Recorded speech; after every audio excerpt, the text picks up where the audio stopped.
Good morning, everybody. Welcome to this very special podcast today with Andrea Vallely. She's my special guest for today, and her business is called Shift Happens. Is it Shift Happens Global or just Shift Happens? Shift Happens Global. Beautiful. So, Yeah. Andrea, thank you so much for being here today. And Andrea is a transformational coach and the founder of Spreadhappy LLC. She runs a teens program for kids struggling with anxiety, depression, peer pressure, and motivation, which we all definitely need. Our parents, where can we sign up? Because I definitely need my teens to be in that program. She studied under Dr. Robert Holden, the best-selling author and creator of The Happiness Project and Success Intelligence, and many other well-known thought leaders. Andrea's blogging has been internationally recognized, and she's been heard on numerous radio outlets and is a weekly contributor and mindset expert on the CBS Morning News in West Palm Beach, Florida. So you're beautiful. Is it your husband, Lee, that works Yes. with you? Beautiful, Lee. And you are the creators of Shift Happens, the transformational retreats that you run and wellness programs for adults and teens. And your programs address the importance of clarity of mind, resilience, and how to live with less anxiety and more access to your own inner GPS. Thank you, thank you, thank you for the work that you do here. That's amazing. And I think that, when we look at beautiful people like you, that's across the world, that's all over the world, that's sharing their wisdom and their magic and their medicine in this way, and knowing that there's people out there that especially work with the younger generation, that's so important. So what was the moment that brought you to doing the work that you do today? It was really my aha moment came from reading a book, as so many people do. I got it as a gift. Someone gave me Many Lives, Many Masters by Brian Weiss, which is, I'm sure you've read it. It's really about reincarnation, but that wasn't so much what grabbed me. It was really the message of the masters, which is that we are here to love. And I knew deeply that that was true. It was just one of those, when you hear something or see something and like it feels like confirmation. It didn't feel like new information. It felt like confirmation. And that was my big, I just felt this compelling wanting to do something with that in the world, because I knew it was true. Again, I got that confirmation. I knew that was true. And that was really the moment when everything shifted for me, hence Shift Happens. And that was a long time ago. That was maybe 16 or 17 years ago. And that's when I really authentically didn't feel as though I could continue doing what I was doing, which was at the time like radio sales. I was selling advertising and that kind of thing. And that was the moment when I was like, oh, the money's really good, but I don't think I can do this anymore. That's really what happened. It was just this, like, I just couldn't, you know what I mean? I'm sure you do. Yeah, absolutely. So many people find them at that exact moment, or have found themselves at that exact moment, where they've come to this space where they go, hang on, something doesn't feel right anymore. Something just feels like it needs to shift now, because I don't feel in alignment with this position, this job, what I'm doing anymore. And they start looking for them more. They start looking for that. What is it that my soul's craving right now? And it's such a beautiful moment of awareness and an awakening in a way, isn't it? So that was your awakening moment, that book and reading. And that was when you went and searched for your more, which is beautiful. So you also work with teens, obviously. So what led you to the process of actually creating this teen program? Yeah, it was really interesting. It was all organic. It was not ever something I thought, oh, there's a niche in there. There's a market for that. That never crossed my mind. I had been working with adults for years, coaching. All of my clients were men and women, mostly women, mostly usually around my age, but I really can't even say that because they ran the gamut. However, we were running retreats. And I had a client who, I actually had a couple clients that had said to me that came on our retreats and said, gosh, I wish that you could do this for my teen. And, somebody says it to you once and I was like, oh, sure, maybe we'll put something together. But, again, I was doing my thing and didn't really think about it. And then somebody says it again, and then you get hit the third time. Well, the third time it's like, how many times am I going to hear this? This was from another client who was actually a physician, and she specialized in mental health. And she initially approached me about working with her daughter, but as we had our first session and uncovered some things, we realized there was some work for her to do, which so often I apologize, let me get rid of my notifications. So often we think that, the problem is coming from outside of us, when innocently we may be perpetuating something within our family or within our relationship. So we worked together. And then at the end of our work, she said, you've helped me so much.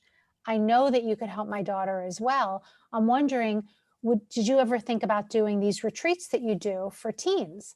And again, it was like the third time that I had somebody ask me if we would do this. And I said, you know what? Why not? So my husband and I sort of had a formula that we would use on our retreats. And again, we work intuitively, where, we feel our crowd and, we sort of intuitively know where to go, but we have a foundation of what we share.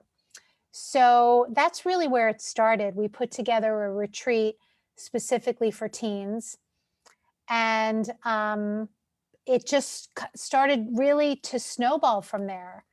That's really what happened. And then we had people that came that said, you really need to, how can you create this in a way where it's accessible for more people at once? So at that point, we put together our program in a video series, in a lesson series, where you can actually access it online, and it comes along with group coaching. But again, that all came with people asking us to do it. It was really incredible. And through that, now I've been working with teens for years, and it's been so much fun. They're amazing. And I feel very compelled to work with teens and young adults, especially because, they're on the cutting edge. This is who's coming up next, and both my husband and I feel like we've done all the suffering, so to be able to talk to people, at that point in life, so that they don't have to go through the suffering, so they get that foundational understanding of how the mind works and where our experience is actually coming from. That fundamental truth is life-changing. So to be able to get it to kids so that they have a clean palate when they're going to school, or just with their peers when they're going through life, when they're dealing with social pressures and all these kinds of things, to be able to take off the plate, like that they're not broken, there's nothing to fix, they may be experiencing anxiety, depression, obsessive behavior, whatever it is, to show them that that's not their identity, to show them this solid foundation that even through our experiences of ill mental health, that is there, to me is such a great gift, because they may still experience these, uncomfortable feelings and emotions and situations, but they won't be at the mercy of it once they have this foundational understanding. So we feel very compelled, because there's so much suffering in the world. And I feel as though, anxiety and depression has become romanticized by that particular generation. And, that in itself is a very scary thought. So to be able to show them their natural health and their natural well-being in a very simple, easy, aha manner, because they see it so quickly, we're not reinventing the wheel, we're just pointing them to what's naturally within them, is so wonderful. And I'm so passionate about it, because again,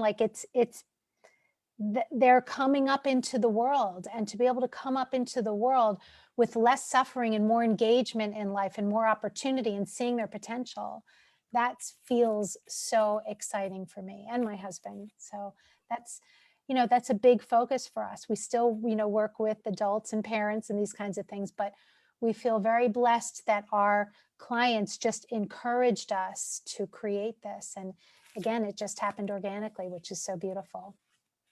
I can really feel your passion. And that, when you do what you love, then you put your heart and your soul into it. And what you're saying, this is our future. And our future, like the foundations that we are laying right now, we're going to be building upon that, for the future. And it's so important to let our young people know that it's okay, that there is help out there, that they can feel, they're allowed to feel their emotions and but not be in that space for too long, because they don't know what to do there. They don't know how to get out of that. And often, we as parents or as adults, we don't even know how to deal with our own pain. So how do we actually help our children? And so having these programs or outlets or experiences, there's a lot of this happening in New Zealand, especially for young people, groups that's coming together, especially in the masculine space as well, having a group of men that go hiking and do things together, or young people that go hiking and do things together, and building up their resilience around, really feeling their emotions. And it's okay. They cry and they laugh and they experience things together. And I think for such a long time, we as a society it's been like, don't feel. Men are not supposed to cry. We're not meant to feel our emotions. Just get on with it. And that has created a lot of wounds within our teenagers, within our, even within us, especially, I'm 46 now, and I know that my parents did the best that they could do. But because of their wounding, because of their upbringing, they have taught us certain ways and patterns and things. And it took me a while to get through that, work through it. And it's all about the inner work, isn't it? It's all about going there and not being afraid to see yourself, truly see yourself, which is so important. And I love the synchronicities, the little nudges from everybody that said, hey, we would love to have this. And it's almost like the universe shows you where the demand is, where there is a gap for teachings, for wisdom to flow into those spaces, isn't it? So it's so beautiful. Well done to you for hearing the call, because not a lot of people have the courage to really hear the call. And I know that with your teaching and coaching the adults, you already had that platform to be able to bring that forward. So I want to talk about natural health and well-being, because you mentioned that, bringing them back to natural health and well-being. So what does that mean to you? Well, it looks to me like foundationally we are okay. Meaning, I'm sure you've heard we are the diamond, we've heard this metaphor before. But truly, that is true. Our natural state is of well-being, because we are an extension of all that is. So how can our natural state be anything other than well-being? And from that natural well-being, we become conditioned by the world, just by living in the world, to believe certain things that do not serve us. And those things that don't serve us become our beliefs. And a lot of times they're very uncomfortable, because the world there's a lot of pressure in the world. There's a lot of judgment. There's a lot of conditioning. And if we don't know any better, we take that to be true. So given that looking true to us, we will walk around in the world with feelings of inadequacy. Now, that inadequacy feels very uncomfortable. Therefore, we're sort of always living under this veil of, well, I don't want you to see how I'm really feeling. So, we cover it up with whatever it is. It's for kids, it may be likes on Instagram or followers or whatever it is. And for adults, it may be having the nicest car or great job, or, being a playboy or playgirl, whatever it is. We cover up this discomfort. However, when we understand that our foundation is an extension of all that is, so we can be nothing but perfect, we start to realize, oh, wait a second. We start to question those beliefs, and we start to question those insecurities. And we start to get comfortable in our own skin. And once we're comfortable in our own skin, the world looks very, very different. And to me, that's opportunity, because I can no longer be afraid of the world when I'm okay with me, whether I'm really good at something or not really good at something. I'm not judging myself over it. So it's like seeing the world through a whole different lens. When you experience your natural well-being, you know that that is what you are made of. And you stop listening to the stories that bind us, really, because that's really what we're experiencing. We're constantly experiencing our inner dialogue. And if our inner dialogue is anything other than, you're okay, you're an extension of all that is, and you're here having this beautiful human experience, love it, eat it up, enjoy it. If it's anything other than that, then we're probably living from a little bit of a state of fear, which is always going to get us into trouble. Yeah, absolutely. And this is what a lot of, I believe, us as coaches and healers and channels and change makers and visionaries, whatever you want to call us, that's what we're here to really be the lighthouses for, to shine our light out on the shadows as such, and say, hey, this is not who you are anymore. This is what you thought because of your conditioning, because of everything that you've experienced in your life. And yes, that was very real. However, how can we move forward from this? What is it that you truly want in your life? What is it that you desire? And then really start loving yourself. And you said beautifully in the beginning, we are here to love. And this is what I always tell my clients, to say, we are here to return back to that space of love. What it means to love yourself, what it means to do what you love, okay, in every way and form possible. And within that is so much beauty to be had, and so much adventure to be had when we actually, when we're living this earth life. And then we can truly connect to all that is. When we anchored into this planet and we go, actually, why did I come here as a soul? What is it that I decided to do here? And we connect also through our inner knowing, connect with our soul mission, our purpose, which ultimately is to return back to love in every form, right? Yeah. Thank you for sharing that. That's beautiful.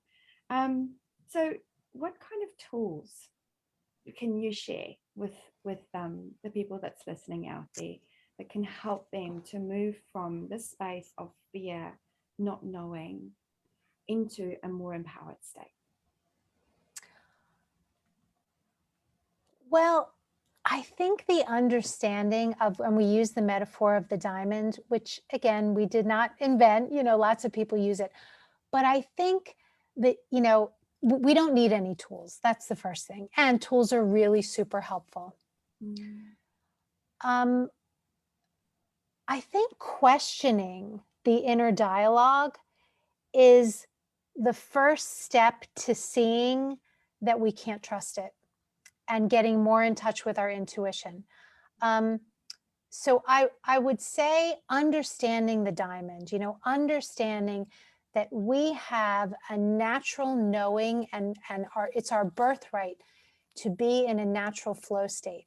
So getting in touch with our intuitive nature, who we truly are, and that comes from quietening the mind. So if someone were to say to me, give me one thing, I would say, sit in meditation, even if you start with 30 seconds. Just sit in the quiet and slow this down. That would be the beginning to me. That would be the start. It would be slowing down the noise and quietening the noise. And from a quieter space, it's amazing. We are led, just like you were saying with this program. Now, I had to hear it a couple times, but we were literally led next step, next step, next step, next step. Even in creating the program, we were really, really led. What makes sense next? We created something from nothing. And that does not come from a busy mind. So for me, foundationally, is to understand who we are. We are not our identity. We're not the costume that we've made up. we're playing a role. So to dig deeper into that understanding, to sense the observer that's seeing through my eyes, you know, to begin to sense that, to begin to spend more time in the quiet and build that foundation. That is a tool. It's a tool to listen to your intuition and to start, you know, using that tool and start exercising that tool and learning to trust this very quiet guidance that's always here for us, and go there for our answers, because I think we're very used to always looking on the outside for our answers. And our guidance may tell us, call that person. But to know, oh, wait a second, my peace of mind doesn't come from the outside. My happiness doesn't come from the outside. Takes away that dependency on the outside having to look different in order for us to be okay. So I would say, you know, to check in with this inner GPS, as we call it, that we all have, that is so powerful. And that is it's our North Star. It is our guiding light, and it will always lead us in the direction of peace of mind. Yeah, so true. Our inner compass will never steer us wrong, hey? Yeah, never. It's so It's beautiful. impossible. Yeah.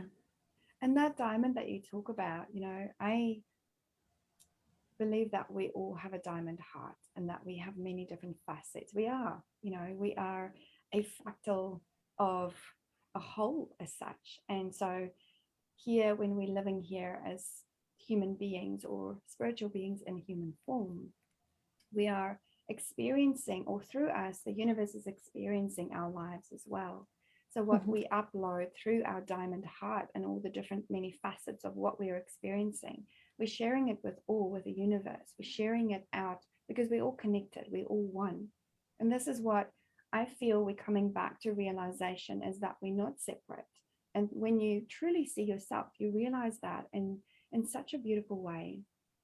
And I feel the best thing is to, like you said, question everything. Ask the questions, go into inner inquiry. Is this really me? You know, when that thought of you're not good enough, you can't do this, you're not capable of doing this, whatever, whenever that thought pops in, you know, is this really true? What is my truth? Come back to that center, to that diamond heart, that multifaceted, beautiful being that you are, multidimensional being that you are, and really getting the answers from within. Because it's easy to reach for the tub of ice cream. It's easy to reach for the bottle of wine, you know, and to go and have the relationships that's not in alignment with your soul, or that you really, really crave, because we are trying to close down the doors, those wounds. We don't want to feel pain, right? Yeah. And yeah, it's beautiful. So becoming the observer, I love that word. I really, truly love that word. And unfortunately, we've been taught to be busy. When we're busy, we're doing something and we're achieving something, right? So, and it's when we find that stillness that we become the observer, and that so much more information then flows through our channel from the universe to us, and we can access our innovations and inspirations and start creating in a completely different way. Yeah, that's beautiful.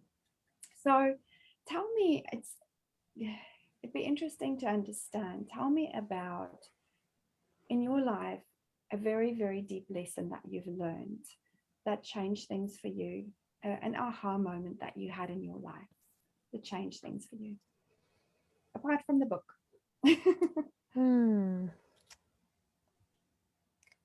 I think the biggest aha moment for me was when I first heard Sydney Banks' work, and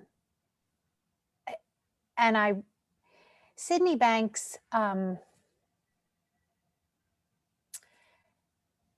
he put this fundamental understanding, he articulated this fundamental understanding as to the physics behind our psychology. And when I really saw that I was not experiencing the world, that I was experiencing my thinking about the world, that really was a game changer for me, because I, at that moment, realized that the world does not need to be different in order for me to be happy. I realized that the only thing I was ever experiencing was thought in the moment. And that was a huge shift for me. And I realized the sort of transitory nature of thought. And even though I had been looking in the direction of my spiritual nature, that piece, it was like I just heard something different in that. And it deepened my understanding of every direction that spirituality was pointing me in.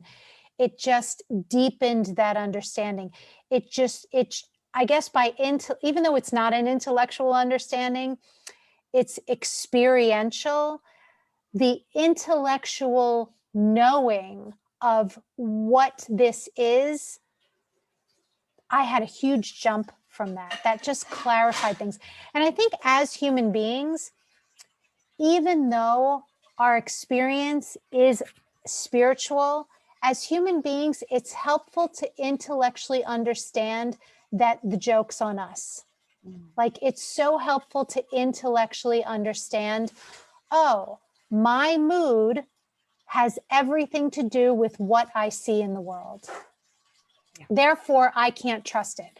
So if suddenly my bandwidth is restricted or constricted, that is an experience of a diminished sense of consciousness. It's not an experience of the world being any different than it was a second ago. It's an experience of my consciousness being diminished. That was a game changer for me, because I was no longer afraid of my moods. I no longer felt I then realized that the temporary nature of my experience, that took so much off of my plate. So that was a huge aha for me. Yeah, that is huge. Yeah, it was I huge. really wish that, my wish and my desire for people, that we can really shine our light or plant the seeds of wisdom in a way where people come to that realization, where it really lands for them. Something that you say, something that you hear, or something that happens in your life, it really lands for you to bring the higher consciousness and the humanness together in this aha moment. It's like this big bang moment, right? Where it just comes together in the heart and it lands and you go, okay. And then everything that you thought about yourself, everything that you perceived yourself to be, it doesn't even exist anymore. It doesn't make any sense anymore. And you start weaving in this golden strands of new wisdom, of divine beingness, of the sense of self that you've never had before. Yeah. Which is and I found. Yeah, I just, what was coming up for me was just being okay with uncertainty. That was huge for me, because I think most of us are brought up to look for security. We want security in things. We want it in our job, our relationship, our, whatever it is, our bank account. We want this security, but to realize the illusory, that we make it up. First of all, we make up what that means to us. And to be okay with uncertainty, that's been huge for me. It's been huge for me. And it's so freeing to know that I don't have to know. Yeah. We don't have to know everything. And this is where we get to play in that unknown space, in that space of, what can happen next? What if I let myself go? What if I take a breath? What if I allow myself and surrender a little bit more into this space? What can happen? What possibilities are available to me? And that excites me so much, doesn't it? Yeah. Yeah. It's, when the joke's on us for trying to control things, right? There's something so much bigger and greater than us that is running the show. And we think it's us. And when we take our hands off the wheel, things that we could have never thought of with the intellect, they have the ability to show up for us, because we're no longer restricting ourselves by, our diminished thinking, which is based, it's our filing cabinet. Yeah. And there's so much more than the filing cabinet. All that is running the show. And when we allow ourselves to be in that space of surrender, everything is possible. That's when miracles happen. And, I'll never forget the woman that married my husband and I. I don't remember the exact circumstances, but I remember we were telling her all these miracles that had happened the day that we were getting married. It was like one thing after another, just these amazing things just kept occurring. And she said, it's normal. I love that. It was beautiful. What she was saying was, these miracles are normal. That is how we are supposed to, that's what's available for us. So she said, no, they're not miracles. It's normal. It's normal. It's normal. I loved that. We never forgot that. It was beautiful. Why are we so hard on ourselves as human beings, right? We place ourselves in such boxes, and identities, have all these masks and identities that we layer upon layer upon layer. And yes, I know it's because of our experiences and because of what we know. And it's also this push that we get, that we having to move in a different direction, I suppose, through all of these different experiences. But I feel that the conditioning, especially the ego, if we learn to work with the ego, which the ego is simply the fear codes that we hold within us, that's perpetuating the cycle of fear, perpetuating the cycle of not enoughness and inadequacy, like you say, in many different ways. So how can we move more easily from a space of this fear as a humanity as a whole, and I believe it starts with every single person. I believe it starts with you as a person here. So what you do has a ripple effect out into the collective manifestation field, 100%. into the higher consciousness, or into the consciousness of humanity. But how can we, if you had to give maybe some tips or some wisdom, how can you as an individual, apart from being in your space of meditation, if you feel like you are struggling, and if you feel like you're overwhelmed, and we're going to use the word depression, because a lot of people are struggling with depression and anxiety, yes. especially in the days and age that we are in now, with lots of people finding themselves having to re-navigate their lives because of things that's happened in this world. And it has to happen. Structures have to break down. Yeah. But how can we move forward with this not knowing? And I know that it's probably easy for us to say trust, but how do we truly trust? Yeah. Well, you and I can say trust because we live it, right? But I did not always live it. And I believe that it becomes your new normal when you make that choice. And we all have to do our own soul searching. We all have to do our own investigating into seeing what's real, because we are conditioned to believe in fear. There is a deep hypnosis of fear in this world today, and it will eat you up if you allow it. So I think, we've all got to do our due diligence, because for me to say it or for you to say it, people are like, oh, that sounds really nice that those two girls trust, but I don't buy it. Exactly. So I really think that you have to do your own due diligence. It's like, spend some time maybe letting go of logic and listening to your intuition. Just try it out, see what happens.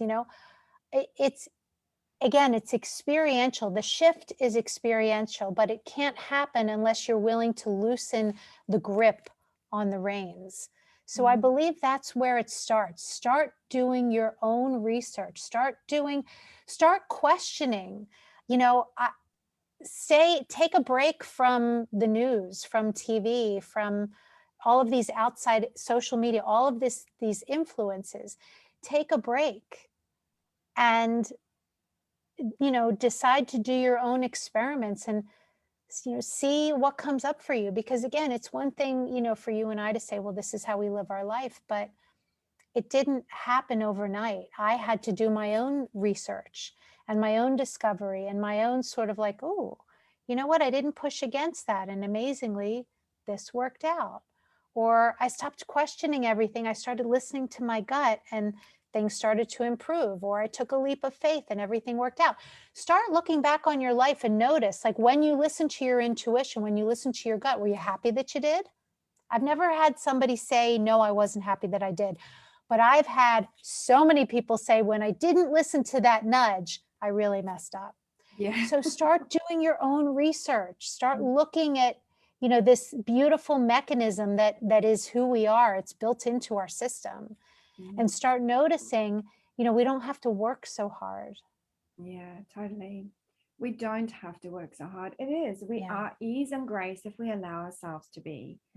And it doesn't have to be difficult, but we want to understand how the intricacies of life work. And I think that's what makes it harder for us sometimes. Like we want to see minute by minute detail or understand why are things happening the way it's happening in this way, and sometimes it creates a lot of overwhelm. So it is about surrendering. It is about taking that breath and then going, oh, okay, how do I move forward from here? And then it's a choice point. That choice point that you make, do I want to be this way anymore? Do I want to be this way still? Yeah. And it's so innocent, but we don't realize that when we're struggling because we're fighting our natural essence. Yeah. It's amazing. That's why we're struggling. When we're mad, when we're in a bad mood, when we're feeling anxiety, depression, it's because we are pushing against our natural state, which is of peace. Yeah. Which is love. It is, our natural state is love, right? So and our soul is always going to call us back to that state. And that's why if you're standing by two roads, and your intuition is telling you, don't go down that road, don't take that road, and you take that road, often there is a few challenges on that path that's bringing you back full circle to the easier road, to that path where love can be found more easily. So, and we have free will as human beings. Our soul always calls us forward to the space of ease and grace, but we also have free will. How do you want to experience this life? And that's why I'm saying, why do we as humans make life so hard and push ourselves in a box? Because I feel it's like we don't know that there is an easier way out, almost. We don't, because it's not taught in schools. It should be. But it's just not. So we're under this hypnosis of watching TV and thinking our life should be like those characters, or comparing ourselves to others, or, constantly thinking that what we want is outside of us. It's in the raise, it's in the promotion, it's in the new boyfriend, it's in the fitter body. And it's not that those things aren't things that are wonderful. I mean, I do yoga usually twice a day. It's very important to me. But I also know that my peace of mind is not dependent on it, that I'm okay whether I go or not, but I enjoy it. And it's important to me to take care of myself. However, if I believe that that is my identity, it will come from a place of obsession rather than a place of joy. Yeah, absolutely. Absolutely. And, just touching on comparison again, comparison creates separation, because we feel when we look at other people and compare ourselves to other people that we're not good enough, which then completely shuts everything down inside. It creates then this perpetuating cycle of inadequacy, not enoughness, whatever it is, and procrastination, because we are not perfect. We are not like that person. How can we move forward? And I see this a lot in people, especially, the clients that I work with. They are incredibly beautiful, powerful women and men, light leaders, light workers here, coaches, beautiful souls that's here to create work. And then they come in the beginning with the sense of, I have to do it that way. I have to move forward in that way because they're successful. So if I do it that way, I will be successful. But we are all so unique.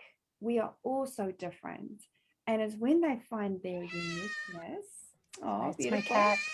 Hi. She loves, you know, anytime I'm She on the loves computer, life. she's like, I want to be on the computer too. So she might hop My up. cat as well, don't Sorry. worry. Oh, Yeah. that's cute. Your kitty too. Yeah, my Your cat kitty loves likes, being on yeah, especially she yeah, puts her body right in front of the camera. of And course. she goes, hello, I'm here. I just want to be seen. Yeah, of course. Oh, that is cute. Well, Yeah. here comes mine. Oh, She's gonna, so here she comes. gorgeous. Oh, yeah. She heard Okay, me. come on. She did. There you go, Snow. Sorry. Oh, she can probably feel the energy as well. Cats are Yeah. very tuned into that. But yeah, in terms of us, I completely forgot what I was saying there now, but in terms of us moving forward, I feel, yes, that we shouldn't be comparing ourselves. When we Yes. find our uniqueness, when we find what makes you you, your quirkiness, your, the way that you speak, the way that you are showing up in the world, the way that you dress, it comes from the inside out. And it's so beautiful to see that when people are really owning their uniqueness in every way. And that's then when your channel is open and you allow whatever's ready to come through you in a beautiful way, whether it's, whatever the type of work that you're here to do as a coach or a healer or medium or whatever channel. It is so important to be able to really, truly love your uniqueness, isn't it? Yeah. Yeah. Yeah. Well, where are we? We're at 49 minutes. We've got a few more minutes to go. So is there anything to just finish off this talk today, this beautiful talk that you want to share with people? I think the more comfortable we get with just who we are naturally, and notice that we don't have to play the role that maybe is being sold to us in the world. I'll just piggyback on what you said. The more we allow our uniqueness to be shiny and bright, the more we give that gift to others. It's like we give others permission to do the same. I'm thinking of that Mary Williamson quote, which I don't have memorized, but it's basically like, the more we allow our own light to shine, we give others permission to do the same, which is so beautiful because we're okay. I remember writing this, as it, I think it was a blog, as is okay. It's like, we're okay as is. You walk in a store and something says it's being sold as is. You're like, there must be something wrong with it. Well, no, as is okay. And the more comfortable we are in our own skin,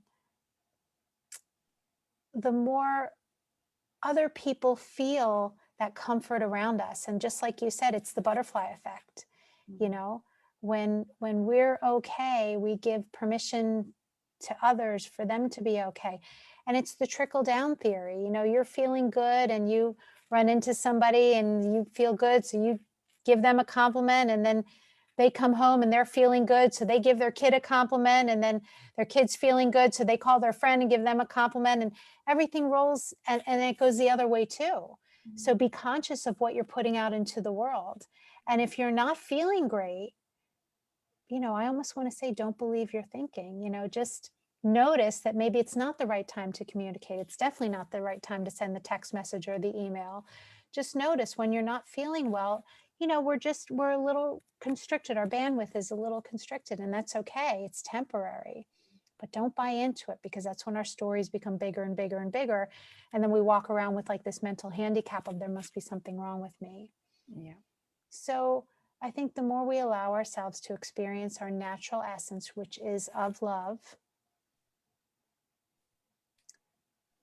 that raises the level of consciousness. And that's what we're all here to do. We're all here to wake up, We're just here to wake up into our truth, which is the temporary nature of this, and that we're okay. We're okay, and from that state, if there's something for us to do, we will know to do it, but it will come from inspiration and love rather than from fear. Yeah, beautiful. And yeah, ultimately, we are infinite. We are infinite. We are it all.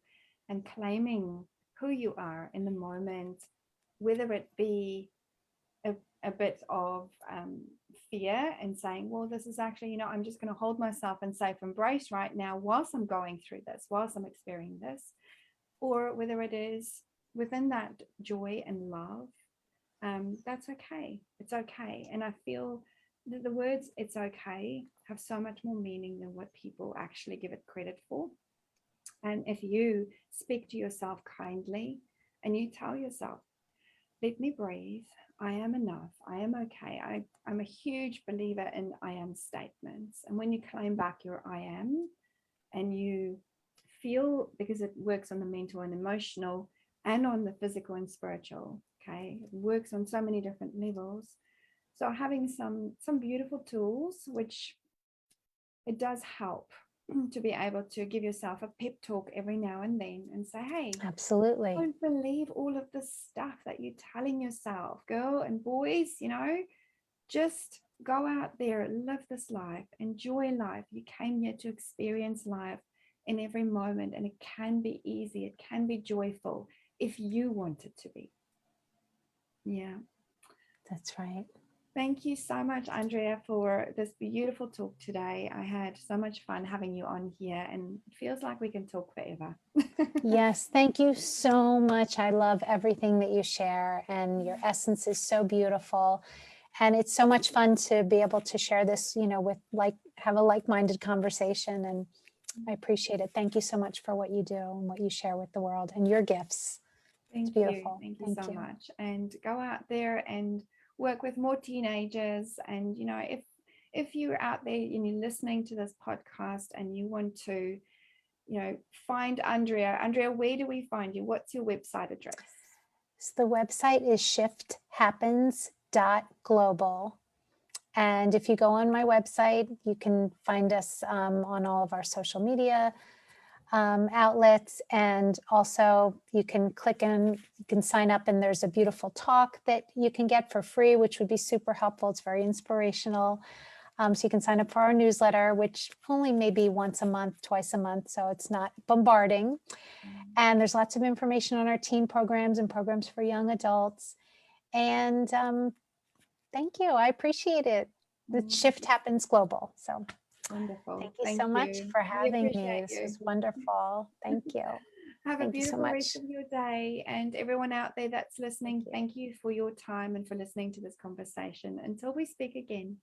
See you soon. Bye-bye.